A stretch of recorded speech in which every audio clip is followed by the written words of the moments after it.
오늘 예배 가운데 함께 하시는 우리 하나님께 영광의 박수를 올려드리도록 하겠습니다.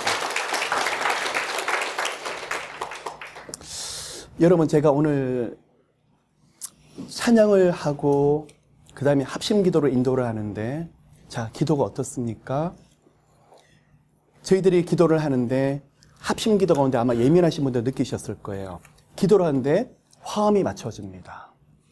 자, 제가 여기서 전혀 생각지 못했었는데 성령께 주시는 대로 좀 풀어나가야 될 것 같습니다. 여러분, 방언을 사모하십니까? 방언은 은사입니다. 그래서 비록 방언을 못한다고 할지라도 전혀 문제가 되지 않습니다. 가장 중요한 것은 믿음이며 또 예수 그리스도를 깊이 믿는 것입니다. 그러나 만약에 성령 하나님을 깊이 체험하고 싶고 더 앞으로 주님 보좌 앞으로 깊이 나가길 원하시는 분들은 방언의 은사를 사모하시면 참 좋겠다는 생각이 듭니다. 그러면 방언이 무엇이냐? 그러면 첫째는 성령이 주시는 은사입니다. 사모하는 영혼에게 주실 것이며 또 어떤 영혼에게는 성령께서 주권적으로 부어주시는 그런 방언도 있습니다. 그러면 방언을 보시면 어떻게 받느냐? 예, 성령께서 주셔야 됩니다. 은사이기 때문에요. 그런데요, 방언은 성령께서 이루 말할 수 없는 탄식함으로 저희들 안에 함께 기도하는 것입니다. 또한 방언 가운데에서 통변을 함께 받아보시면 참 좋으실 것입니다. 그런데요, 방언에 통변을 하면 80% 내지 90%가 찬양이에요. 자, 마음은 힘듭니다. 도저히 입술이 움직이지 않습니다. 어떻게 기도해야 될지 모르겠습니다. 근데 앉았는데 성령께서 기도를 인도를 하십니다. 처음에는 뭐가 뭔지를 모르는데 입술이 움직이기 시작하시면서 어떤 분들은 따따따 아니면 랄랄라로 그렇게 시작되시는 분들이 있습니다. 근데 똑같은 일의 음인 것처럼 보이지만 방언을 통변하다 보면 똑같은 내용들이 아니에요. 자, 마음은 힘들어서 도저히 어디다가 마음을 둬야 될지 모르겠는데 통변을 해보면, 통변도 누가 주셔야 되죠? 성령께서 하셔야 되는 거예요. 주님 감사합니다. 살아계신 하나님, 저 같은 죄인을 만져주셔서 너무 감사합니다. 대부분 감사해요. 자, 저는 입술로서는 도저히 너무 힘들어서 감사를 못하는데 누가 찬양을 하고 있는 것이죠? 성령께서 제 안에서 기도하고 있는 것이 바로 방언입니다. 그러면 어떤 분들은 목사님, 저는요 방언 기도하는 게 두려워요.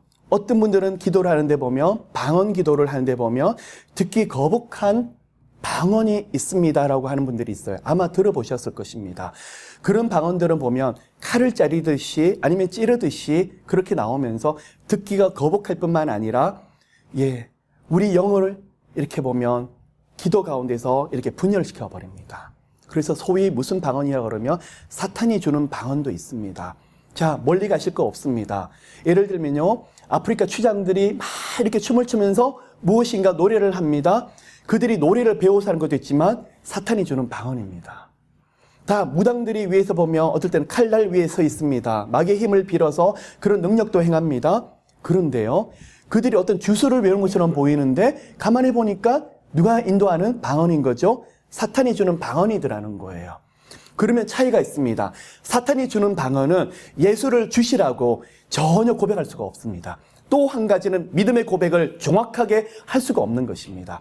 그러면 여러분 가운데 정말 영적으로 하나님을 찬양하며 주님에 대한 선명한 믿음의 고백이 있다 그러면 사모하셔도 좋겠다고 하는 게 제 생각입니다.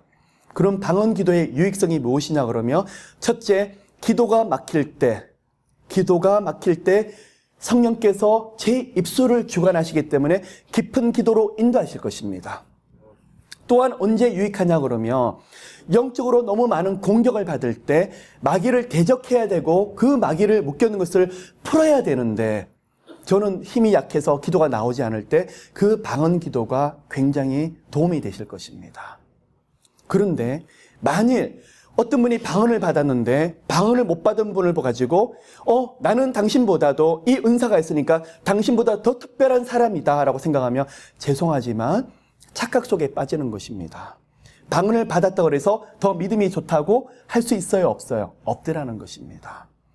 그래서 방언은 우리를 영적으로 제대로 받은 방언은 하나님께로 인도하는 도움이 되실 것입니다. 또 한 가지, 아까 저희들이 합심 기도를 가운데 보니까 어떤 분들은 자신도 모르게 음을 맞춰가지고 막 노래를 부르십니다. 자, 그게 뭔지 아십니까? 소위 말하는 방언 찬양이라고 말을 하고 있습니다. 성령께서 누구를 통해서 방언 찬양을 하게 하시냐 그러면 너무 마음이 힘들어요. 너무 마음이 고통스러운데 찬양조차 나오지 않는데 어느 날 방언이 나오는데 저도 모르는 리듬을 가지고 노래를 하고 있는 거예요.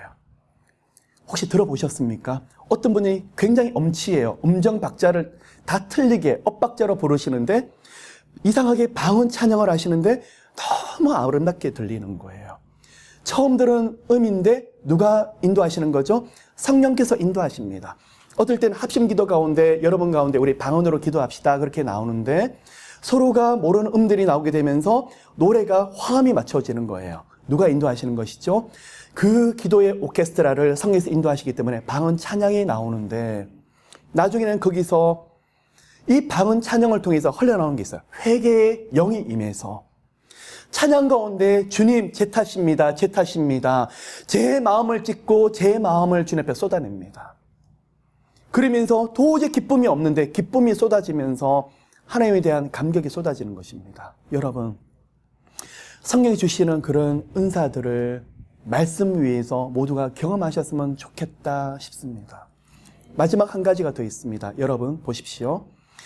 말로 하는 것도 좋지만 때로는 글로 쓰는 것이 더 깊죠. 방언 편지도 있습니다.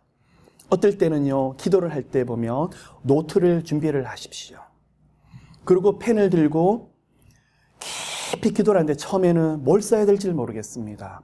그런데요, 어느 순간에 저도 모르게 알지 못하는 편지를 저도 쓰고 있는 거예요.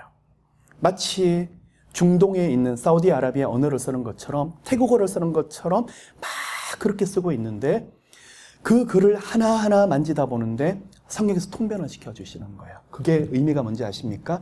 대부분은 찬양과 감사예요. 이루 말할 수 없는 탄식으로 기도하고 있는 거예요. 그런데 방언 기도도 깊지만 때로는 이렇게 방언 편지를 쓰는 것도, 자, 그게 무슨 의미냐 그러면 때로는 어떤 사람을 생각할 때 말로서 전달하는 것보다도 글로서 전달하는 게 훨씬 더 깊은 의미가 있겠죠. 그처럼 우리가 하나님 앞에 기도를 하면서 성령께서 이루 말할 수 없는 탄식으로 그 뜻을 모른다고 할지라도 이렇게 글로 써내려갈 때가 있어요. 어떤 분들은 10권, 20권이라도 제게 보여주실 때가 있어요. 목사님, 하나님께서 이것을 써내려가고 하셨는데 혹시 통변을 하시면 이 의미를 아십니까? 그런데 대부분을 보면 피 묻은 예수 그리스도, 골고다 언덕을 나 때문에 올라가신 예수님에 대한 그 감격의 노래를 방언 편지로 누구에게 올려드리는 편지일까요? 살아계신 하나님께 올려드리는 편지들이라는 것입니다. 여러분, 여기에 대해서 제가 드리고 싶은 말씀이 많지만 오늘은 방언과 방언 기도, 그리고 방언 편지, 방언 찬양에 대해서 말씀을 드렸습니다. 말씀의 균형 위에서 주님 주시는 은사를 제대로 활용할 수 있다 그러면 주님 보좌 앞으로 더 깊이 나갈 수 있는 영적인 툴이 될 수 있을 거라고 저는 생각을 합니다. 그래서 여러분들에게 오늘 영적인 은사에 대해서 부족하지만 짧은 시간에 가이던스를 좀 드리고 싶었습니다. 자, 오늘 말씀을 이제 함께